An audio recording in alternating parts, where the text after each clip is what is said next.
Hey, School Transportation Nation, it's Tony Corpin. We're live here in Frisco, Texas at the TSD conference. We're so excited to be here with all our friends and attendees from around the country talking about special needs transportation. The sessions have been outstanding. Just got out of a session with Betsy Helfrich, special education attorney. Really interesting stuff, scary stuff too, listening to her share about recent case law. Just so much to take in. Guys, go over to stnonline.com for the latest updates and event news happening around the conference to catch up on anything you may have missed if you're not here. Nation, this episode is brought to you by Transfinder, the leader in school bus routing software, and by School Radio, your source for reliable radio communications. Nation, we've got a lot of interviews coming up. I've got Gregg Prettyman, VP of FirstAlt. We have Mike Ippolito, General Manager of School Radio. And I'm also sitting down with Kecia Ling, Transportation Director, Operations and Planning at Savannah-Chatham County Public School System, and John Daniels, VP of Marketing at Transfinder. So let's get right to those interviews. All right, Nation.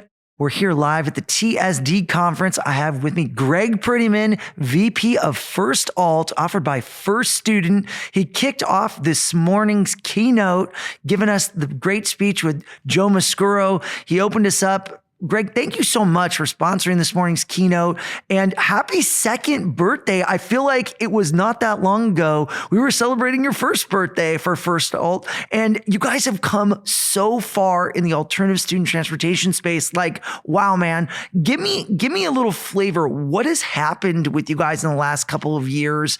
And for those that aren't familiar with FirstAlt, give me a little background on that. Yeah, it does feel like just 12 months ago we were here celebrating our first anniversary. So really, Tony, this also is my 15th anniversary in the special needs transportation industry. So kind of two big milestones this week for us. And FirstAlt is First Student's alternative student transportation offering. So as we know, they run the big yellow buses. We come in and run the business for any of the alternative vehicles. So yeah, really, I have to say our growth the last 2 years has even surpassed our expectations. You know, I told you a couple of years ago, the thought was that districts would want a one-stop transportation solution. You know, whether their students need a bus or a minivan or an SUV, they could work with one partner under one transportation platform. And that theory has really proven out to be true. And like I said, we're now in 100 districts and 17 states in just 2 years. So it's been pretty crazy growth. And what do you necessarily attribute that growth trajectory to? I mean, driver shortage? Is it just identifying higher demand within the population of outstanding and exceptional students? What are you seeing in the marketplace that's driving this? Yeah, I think two or three things. One is our expertise. You know, although FirstAlt's only 2 years, myself and our team have been in this industry from anywhere from 10 to 15 years. So we have those relationships and that trust built out with the districts. And then we're seeing more and more districts who it's a struggle for them to manage multiple transportation partners. Like I said, maybe sometimes I have 2 bus companies, 4 alternative companies. And so we've seen a lot of consolidation. But to your point, as everywhere, districts are needing more flexible transportation solutions. Sometimes the amount of students coming in just is outpacing the amount of CDL drivers they can onboard.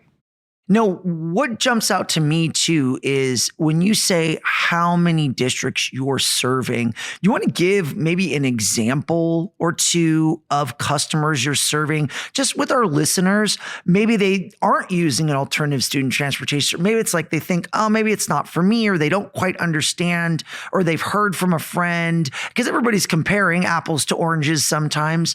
Like, you want to give some examples of what you're doing to actually serve school districts and partners? Yeah, that'd be great.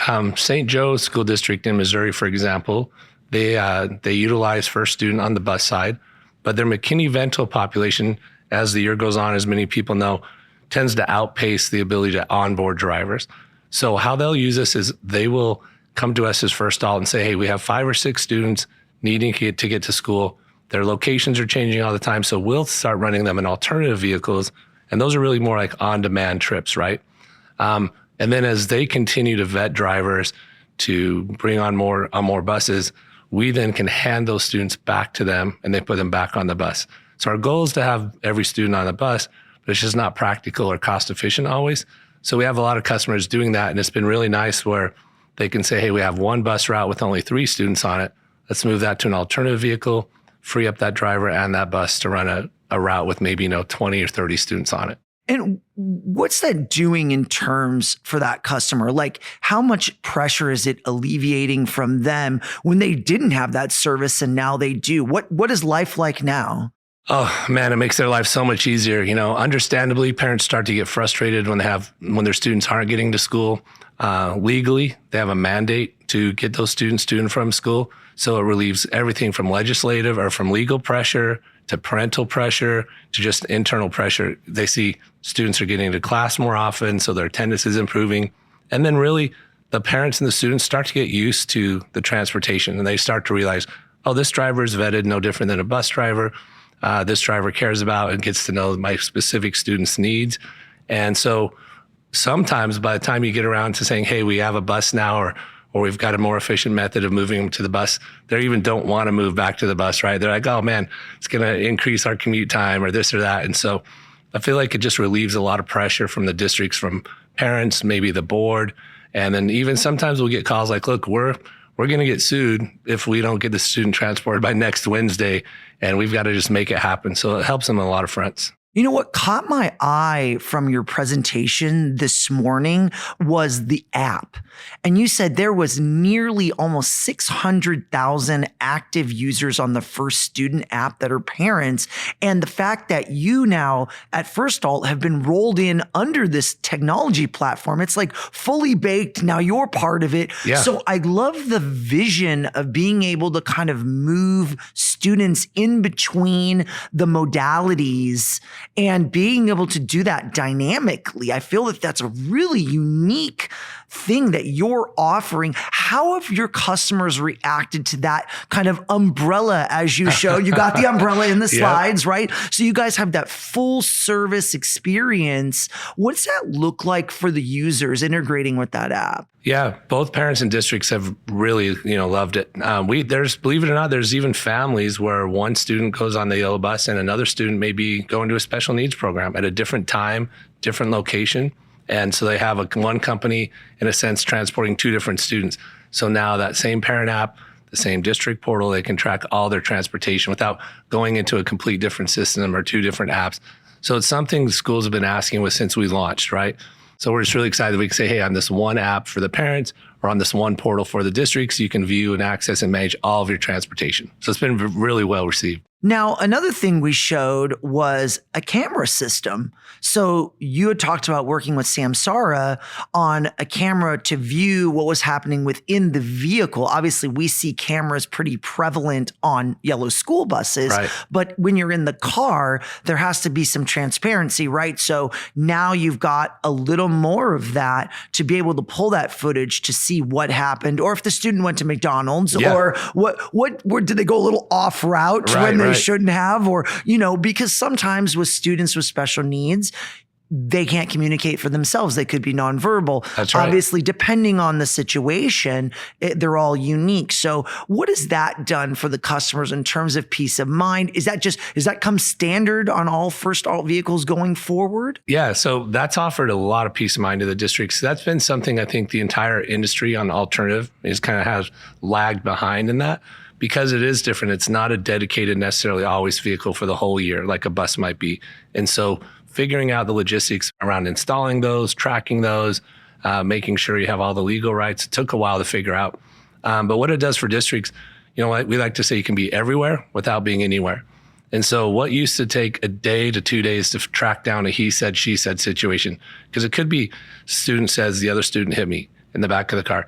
Now you got to try and interview the student, interview the driver, and it might be a 2 or 3 day process. Now we get that call from the district or the parent right after school. We can bring up the tape, look through it, say yes or no, it didn't happen, and give them a clear, succinct explanation. So it's really cut down even on the manpower and just the hours that it takes to track something. So it's to answer your other question, it's available to every district. There's additional cost, obviously, for that, but any district that requests that, we're up and running with that. And we've been running it for over a year now and kind of testing out the bugs and the kinks, but it's just worked great. It's so nice for us even. It really protects the drivers as well. I think that's something overlooked about the cameras is they're there first to protect the students, but second to protect the drivers as well. Because the students, whether on a bus or in a small vehicle, will eventually say and do anything as he experiences. So this also, protects the drivers. Yeah, that's very powerful. I can't wait to see it in full action more in the demo in your booth. I'm sure you'll have more to show here at the conference. Yep, we're over in booth 414. Blake brought his Philadelphia Eagles jersey if anybody wants to stop by and give him a hard time for that here in Dallas Cowboy Country. But we're excited to see everyone and give a demo of our product. Well, I'll have my Justin Herbert on because I'm a Chargers fan, man. Die hard, right? You're down in San Diego. Yes. I know they're up in LA now, so sometimes you're conflicted about that. It took me about a year to get over that move, but I can cheer for him again. Oh, that's great. I love that. Well, another thing I just wanted to touch on before we go is last year when I interviewed you on the podcast, you talked about a new training program for your drivers that was basically revolutionary for your team.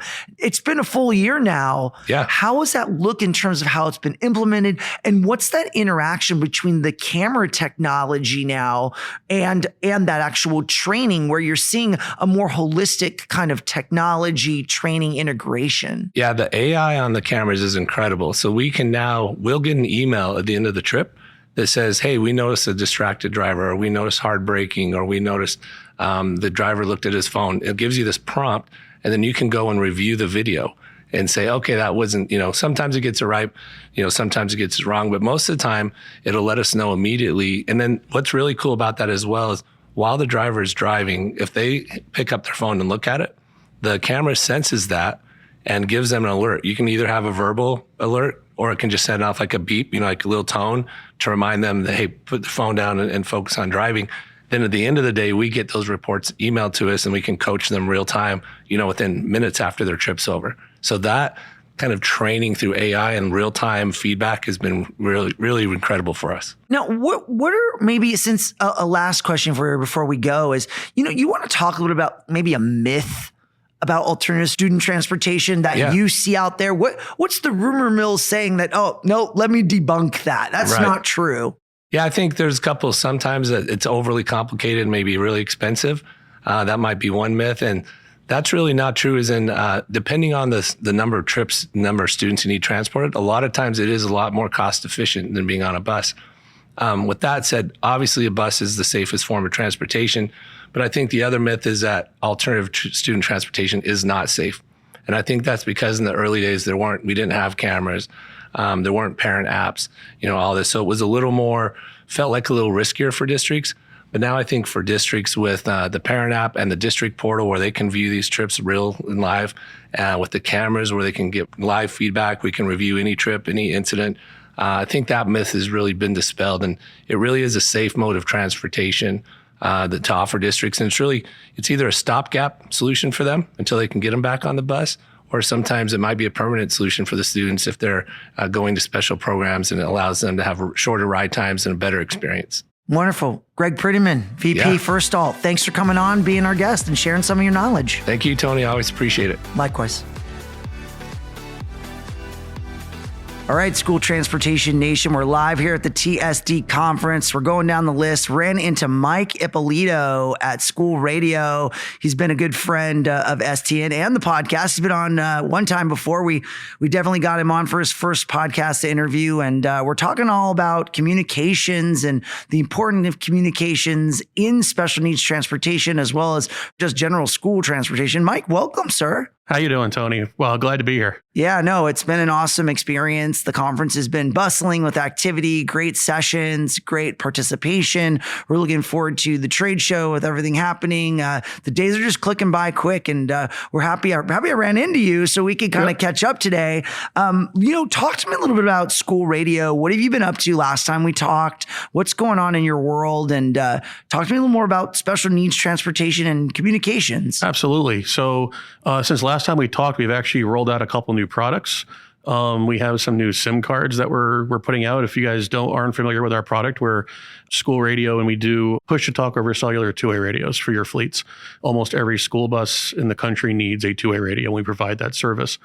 So, we rolled out a new product this year, which is a new portable radio for schools, which has Wi-Fi in it, which is huge. Before we were cellular only.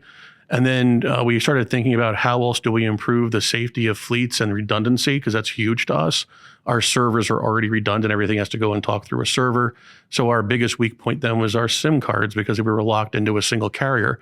So now we have agreements where we can go on multiple major carriers. So if you have an outage, we can flip you at the flip of a switch to another carrier in your area to keep you running. So we have some demos going on with that right now. One is Denver Public Schools, which is running that. And we actually solved a huge pain point for them with these new SIMs that we're able to do. So that was fantastic. But to your point about special needs and, that kind of transportation that we're looking at, we do have obviously a lot of fleets that have a subset of special needs students, in their main transportation fleets. And because of the way our system works, we have the unique ability to either on the fly or at the onset of the customer signing up with us, we can actually set up specific channels just for those special needs buses. So they have a very unique, very dedicated pipeline back to their dispatch. If they would even like it, we have interoperability solutions that allows us to patch those channels back to public safety when needed. So we have a wide breadth of, I'll say, customizable options to help, with those special needs, transportation needs that you have in your school.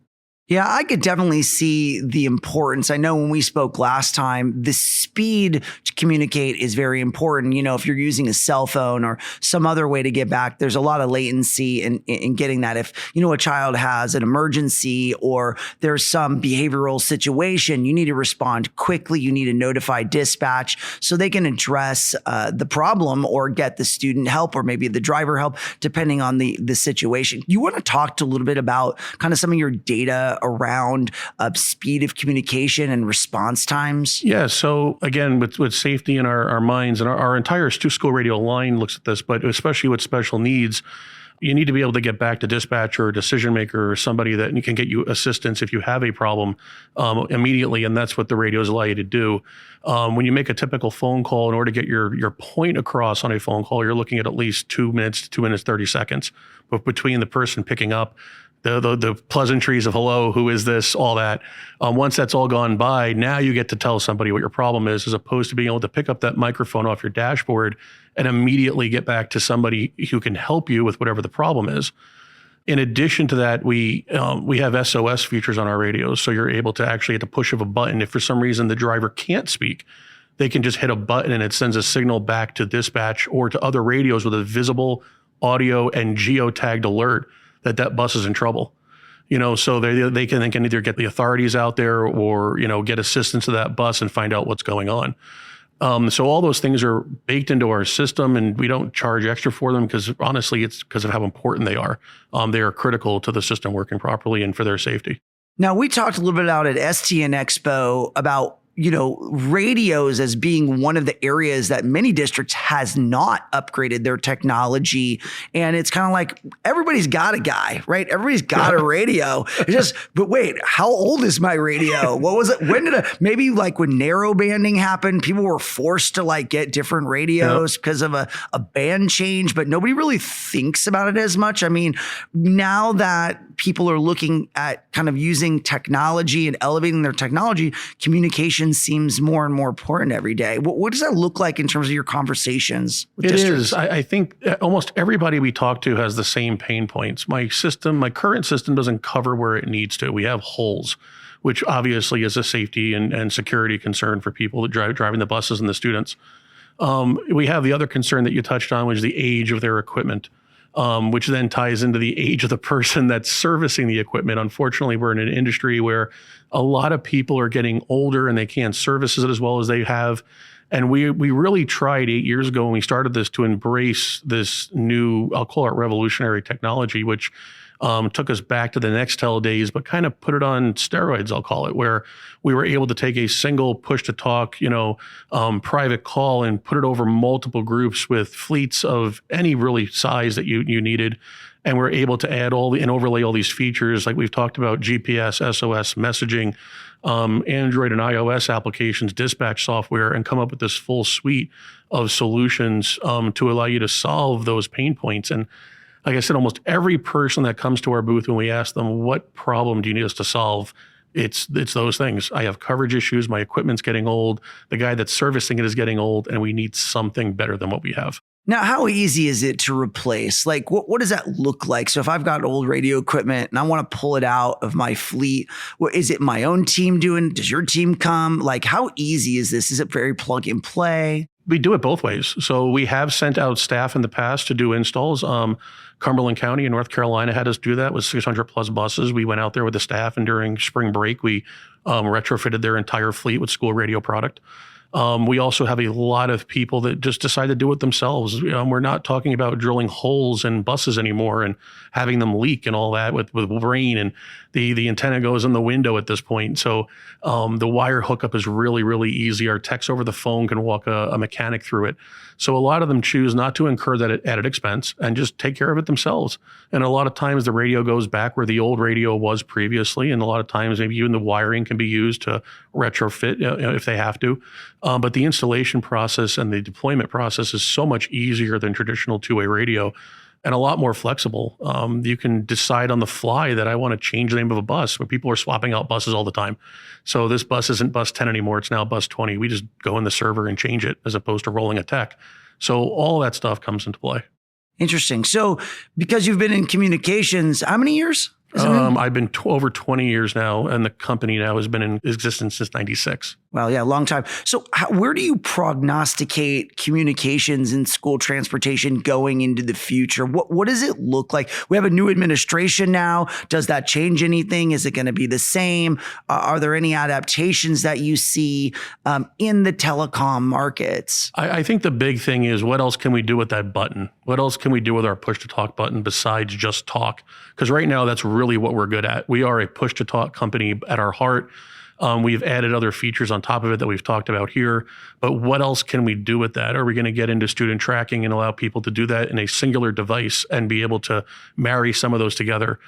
We've looked at the ability to possibly start working with partners in the industry that may be able to service those local customers a little bit better. We have one out in California who's doing great, who's reselling our product and servicing her territory. But the reality is that our industry as a whole is going down the broadband route.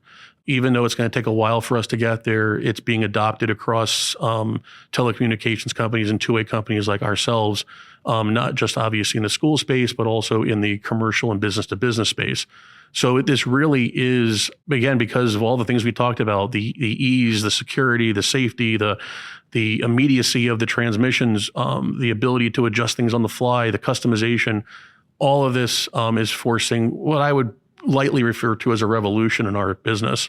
So I would encourage if your listeners who haven't talked to us or haven't looked into it, at least start poking at it and exploring it a little bit, because it is going to eventually come their way, and it does solve a lot of their current problems.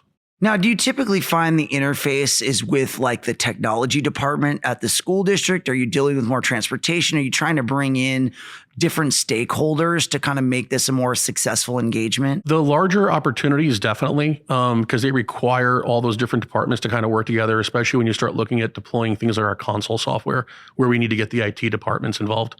A lot of times the recommendation come from a driver that talked to us at a show and brought it to their superiors and said, hey, we need this because we got these problems, or dispatchers that have done that. But the larger the opportunity, the more people that have to get involved. But we've also had large opportunities where the director of transportation has been able to make a unilateral decision and just say, we're doing this. We've demoed the product, we love it, the cost is right, and we haven't touched on that, but we do try to. We have a couple different pathways to purchase the equipment. We do managed services, so one cost, and we replace the radio if you run over with a bus, no questions asked. Or if you want to buy the radios outright, we can do that as well. So we tried to give schools and transportation departments the most flexibility that we could, and to make it easy on their budgets. Yeah, excellent. Great information, Mike. Thank you so much for joining me here down in Dallas, and hope you have a successful conference with us. Thanks, Tony, and thanks for having me. It's always great seeing you guys.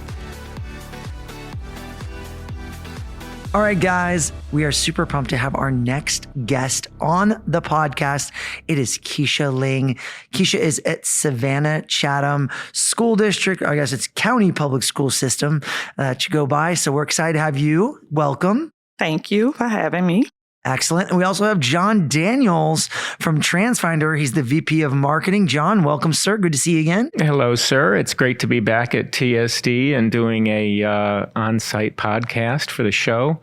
Exciting stuff going on here at the TSD conference. If people didn't make it, they're going to be sad. Yeah, no, we got a massive audience this year. We're doing the ultimate in special needs training. Kecia, talk to me. How is special needs important to you in your school transportation operation? Special needs is important to me because so many times we try to take them out of the realm of students and separate them by saying special needs students, but I like to refer to them as exceptional students with disabilities. In Savannah-Chatham, we try to have everybody in an inclusive environment. And what I mean by that is not so much define them as being SPED students, but we define them as students with exceptionalities who need special attention while we're transporting them on a bus. Absolutely. I love that. It's just the vernacular. You create that kind of tone. You set the tone for everybody to respect the students, that they have dignity. They're adults too. I think we heard that from one of our keynote speakers this morning, Joe Mascoro. She talked a lot about that as well as don't give them the baby voice. Don't talk down to them. They're adults. Give them the respect they need. Now, obviously there's a spectrum of ages that you transport when you see that, but you always want to communicate in a certain way to students, and everybody's different. And this is a great way to give everyone that respect. So I love that. I love that terminology that you're using. Do you found that that's a little more powerful with the students as well? I do find that is a little bit more powerful because what you're doing is they are extraordinary students. They just require a little bit more attention than other children who we transport as well. We like to refer to them as our scholars. I was also in that class today with Miss Joe, Mascoro, yeah. Mascoro, and she did a phenomenal job. I like the way she harped on fostering clear communication when you're dealing with our exceptional students who require attention. I think that one of the key points that stood out with me is the theory of our students of the school bus being an extension of the classroom. We really need that to resonate with our drivers and monitors who are transporting the students. And I think that one of the ways that we can do that is by providing them the resources needed so that they are aware of what the needs are for the students without actually singling them out. And one of the ways that we currently do that, we do have a feature on our Transfinder platform that indicates the equipment needs. It indicates what a student needs before we actually get there. So what that does is, let's say, for example, we have a SPED student that needs transportation and requires a monitor. Instead of singling that student out, what we will do is actually put in that particular stop location and see what buses we have in the area that can accommodate the students' needs without putting them in a restrictive environment that's really not required to get them to and from school safely. So we put that particular location in, and if we have a regular bus with an attendant currently going in the area where that particular exceptional student lives, then we put that student on that bus with that attendant. So the platform is really user-friendly, and I think that's the most important piece, no matter what software you're using, is that your end users know what key points that can really help them make informed decisions, for lack of better terms. So what we do is you can take and actually, I'm just saying the street could name Kecia, and we would put in KEC. And everything that's relevant to KEC will come up to include those routes that service stops in that particular area. So what that does is give us an opportunity to compare and contrast. What buses do we currently have going in that area? What type of bus it is, and what type of services can we provide to that student by utilizing that particular route. So back to the student who just needs the bus attendant, bus monitor, bus aid. We will take that particular regular bus because you want to kind of keep the child in an environment that is going to allow the student to thrive socially, emotionally, and definitely one that's conducive to the exceptionalities that we need to make sure that we're transporting the student in the safest way possible. So we will take a regular route that has children without exceptionalities that need to be addressed while we're transporting them. And we will take and place the student on that particular bus with the bus monitor. That way, this particular child that only requires a bus monitor is probably not on one of the smaller buses. We do have medically fragile children, then that's a different classification. So for this particular student, instead of them placing them in an environment that requires additional attention, we'll place that student on the regular route and just change the route number to one that's easily identifiable by our dispatchers and customer service that there is a student on that particular bus that has an exceptionality. So that is one way that the platform is beneficial to us, and it helps us, get that student routed and get bus information out at a quick turnaround. So it kind of minimizes time. Just to back it up a second, can you give me some demos on Savannah-Chatham? How many buses, how many students, how many exceptional students are you transporting within the environment? Right now, we are transporting 1,052 exceptional students, and we have 460 buses in our fleet. We're currently running 80 exceptional routes at this time, and we're currently running 136 regular routes at this time. Now, when you're preparing your drivers, and if you have 400 plus buses, you can have some outages, you can have some substitute drivers. How does the routing platform help you inform those drivers? Are you using turn-by-turn directions? Are you making notes within the software to help make your drivers and aides more successful depending on the circumstance? And yes, we are using notes, depending on the circumstances. We are currently using Route Finder Plus, as I said before, which gives all of our schools and faculty access to the information through Viewfinder. We do have a turn-by-turn navigation system that's currently hosted by an outside vendor. However, we are having discussions as it relates to Wayfinder, especially with targeting the needs of our exceptional students who we transport, that will give a little bit more information. So I think that in itself, and being able to print routes with additional notes and additional information, helps the drivers out tremendously.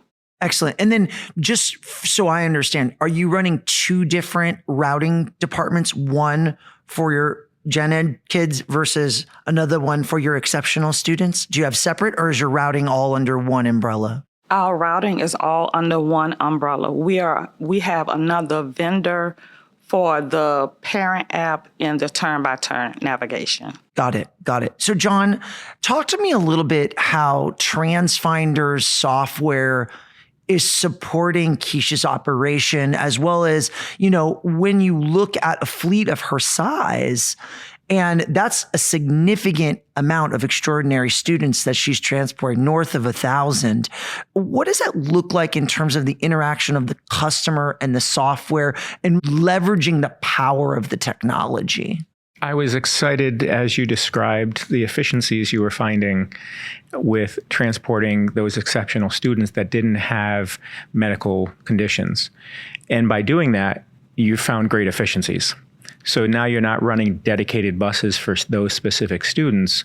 So there's a perfect example of how the power of the software and identifying with notes, with the student information that's imported to the system and the search capabilities, and then the ability to use those custom map layers, all comes together and allows her transportation team to identify where these exceptional students are, get them on a gen ed bus, save some dedicated routing, save some money, increase efficiency, and I would guess you probably get some reimbursements for those gen ed buses with a exceptional student being on them potentially.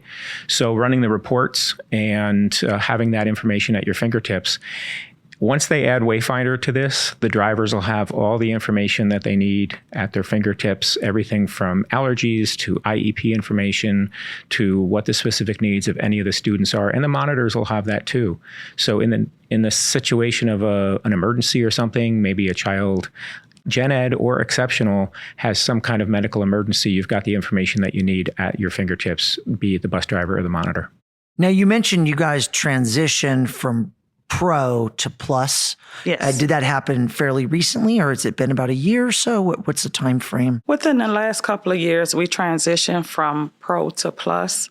The routing team, which we have 4 of, was really impressed, and they are still impressed with the mapping system, the overlays that's available, and now they have come up with an update where when you're putting the stops in and you get to that exceptional scholar, it actually tells you wheelchair. It actually identifies some of the safety components as it relates to the students.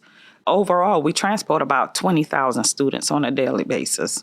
So, and John, what do you see in terms of customers at Transfinder that are leveraging the technology to support special needs students, exceptional students? What does that look like for you guys at scale? You have thousands of customers, right? So I assume this is being used very broadly. I will say years ago, a lot of the software vendors that provided routing were a little vexed, I guess you could say, or challenged by how all the different components and information for special needs students needed to be put into that routing solution. Transfinder conquered that with RouteFinder Plus. We provide so much data, so much information, all through the GIS layers, through the mapping layers, but then also through the reports and through the other data that's there. The routers have everything that they need within the software, and it can be distributed through Viewfinder and other tools like Wayfinder, StopFinder for the parents. Now you don't have the students standing out on the corner waiting for the bus. The parents know exactly when they're coming. If it is an exceptional student, maybe they're impacted by bad weather, temperature, sometimes rain, other types of things. You don't have to have them outside because mom and dad or the guardian know that the bus is going to be there in 2 minutes, so they can get them right out. Yeah, you talked a little bit about the app utilization and the potential to transfer the technology into the Transfinder ecosystem. In terms of your adoption of the app with parents, do you see a high usage, medium usage, low usage? Is it you see it much higher for your exceptional students versus your gen ed students? What does that look like in terms of engagement? I see a lot of high usage. I see a lot of our regular ed parents engaging the parent app. However, I would impress upon our exceptional students, those scholars, those parents, to kind of find an interest and increase the frequency that they're using it, because parents who are already challenged with timing and planning as it relates to exceptional scholars, they're challenged with time. So if your student, your scholar is scheduled to get home, let's say about 4:10, with that app, it gives you a little bit more flexibility because it's going to somehow send some type of notification that the bus is in whichever perimeter that you have set for your child or your scholar to get home. So I really would like to see an increase in our exceptional students, those parents, those caretakers engaging the parent app. Excellent. Is there any class this week at the TSD conference you're looking forward to?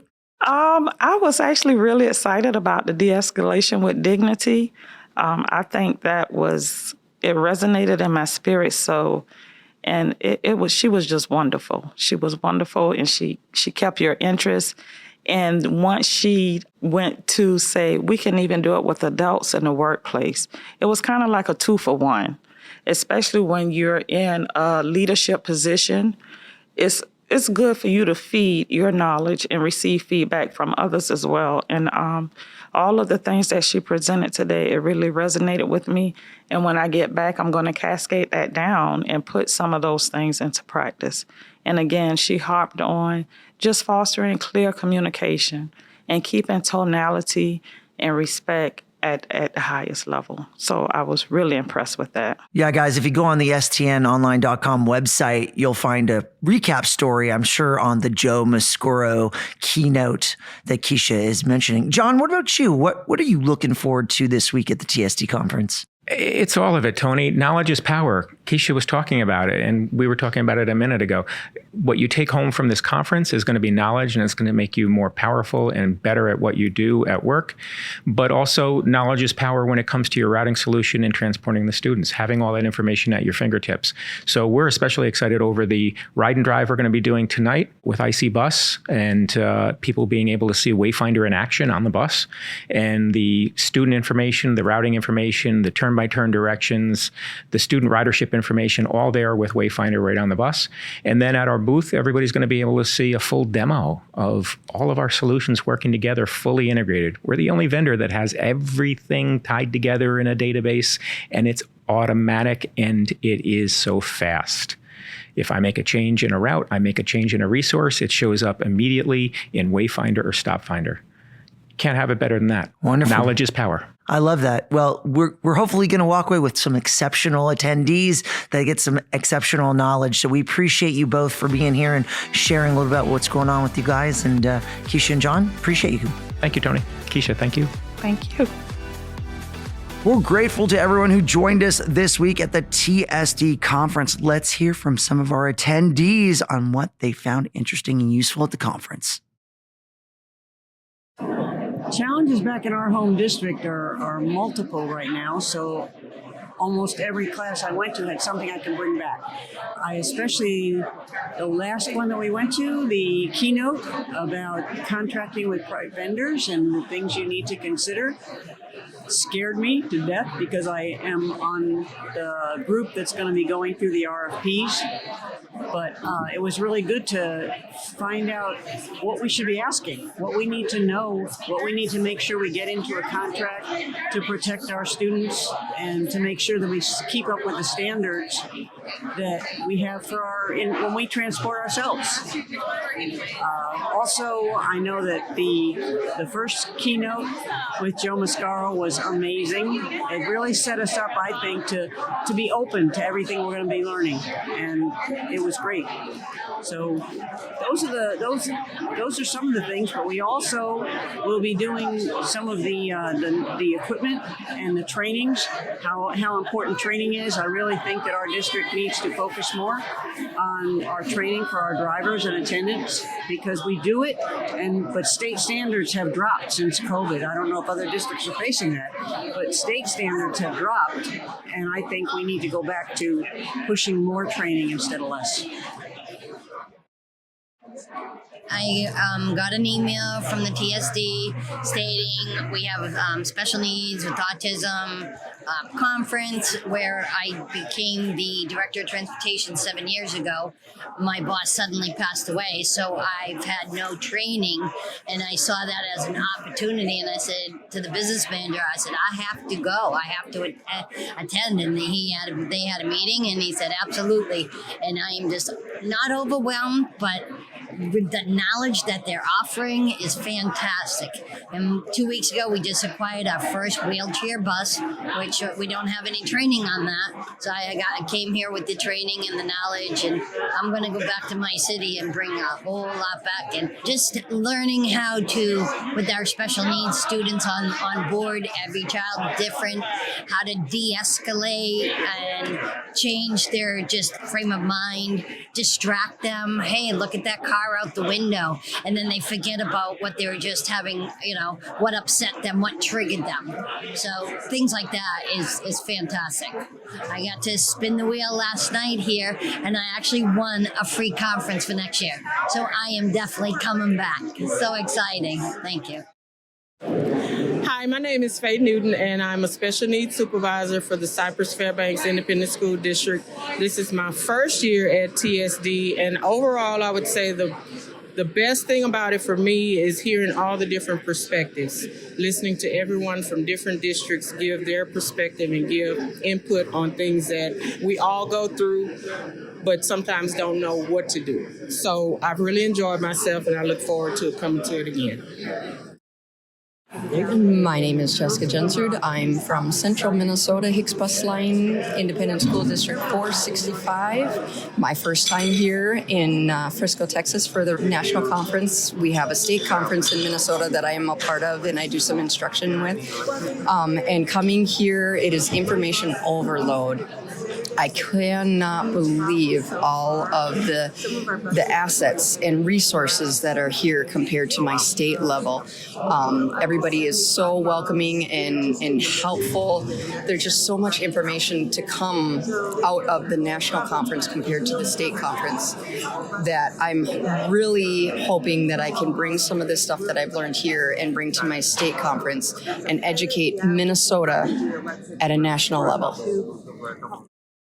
My name is Karma Valenti. I'm the transportation coordinator for the Dysart Unified School District in Surprise, Arizona.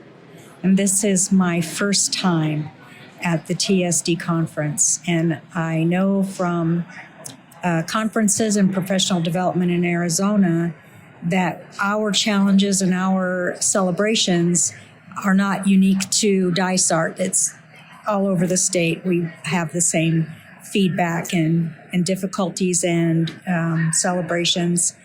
But coming here and meeting people from all over the United States has just been wonderful to create those networks and be able to get feedback from other districts and to see that we're not unique, not only in Arizona, but in the United States. We have the same challenges and celebrations as any other school district in the U.S. So I've really enjoyed meeting people. I'm Monica Delgado from Northside Independent School District in San Antonio, Texas. I am the routing manager for the district.